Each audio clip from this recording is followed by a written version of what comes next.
당신의 잃어버린 영광을 찾아드립니다. 성범죄 피해자 전문 한진아 변호사입니다.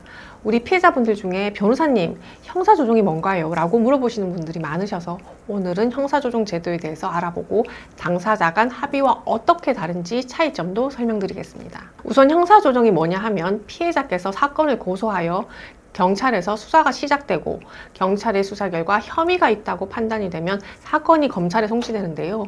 형사조정은 검사님께서 사건을 재판에 넘기기 전에 검찰 단계에서 원만하게 합의를 유도하는 절차라고 생각하시면 됩니다. 즉, 검찰에서 주관하는 합의 절차라고 보시면 되는데요.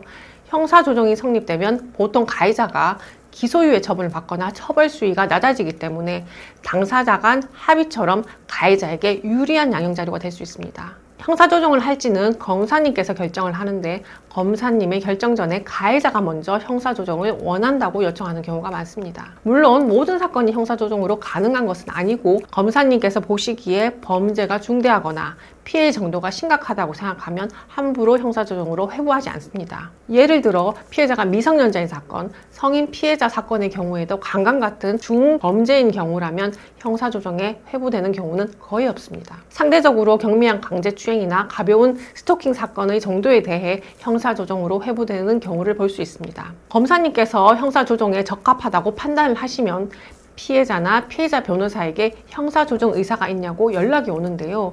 만일 조정에 응할 의사가 없다고 하시면 거절을 하시면 되고, 일단 가해자가 제안하는 조건을 들어보고 결정을 하겠다고 하시면 형사조정에 동의한다고 하신 다음에 조정 기일에 합의 여부를 결정하시면 됩니다. 조정위원은 변호사, 퇴직 공무원, 교수 등 다양한 분야의 전문가들로 보통 구성이 되는데요. 이분들은 법률적인 쟁점으로 접근하기보다는 양측 이야기를 잘 들어보시고 합리적인 상식선에서 합의 조건을 제안하고 설득하시는 편입니다. 그러나 피해자께서 조정위원의 의견이나 설득에도 불구하고 피해자 본인이 생각하는 조건에 맞지 않으면 조정에 응하지 않으셔도 됩니다. 그리고 우리 피해자분들께서는 합의금 이외에 연락 및 접근 금지, 비밀 유지 의무 등과 같은 피해자께서 원하시는 사항을 조정 내용에 추가로 넣으셔도 됩니다. 물론 피해자 변호사가 있으면 피해자 변호사가 출석해서 피해자의 의사를 반영하여 형사조정을 진행할 수도 있습니다. 그러면 피해자분들께서는 언제 형사조정을 하시는 것이 유리할까요? 첫째로 가해자에게 변호사가 없고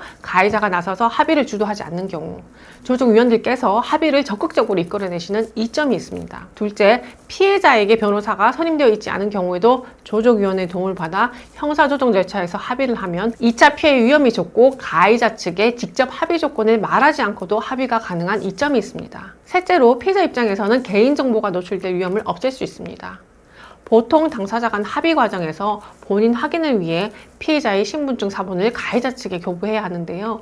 형사조정에서는 조정위원이 나서서 합의서를 작성하고 합의 절차를 진행하므로 개인정보 노출의 위험이 없습니다. 또한 피해자는 형사조정에 직접 출석하지 않고 조정위원이 전화로 의사를 물어서 형사조정을 진행할 수도 있기 때문에 가해자와 대면할 일도 없습니다. 결국 형사조정 제도는 피해자나 가해자 변호사가 선임되어 있지 않은 경우 또는 변호사가 모두 선임되어 있다고 하더라도 합의점을 찾지 못하거나 피해자가 직접 합의를 시도하는 것이 부담스러운 경우 유리한 절차입니다. 오늘은 형사조정 제도에 대해서 알아보았는데요.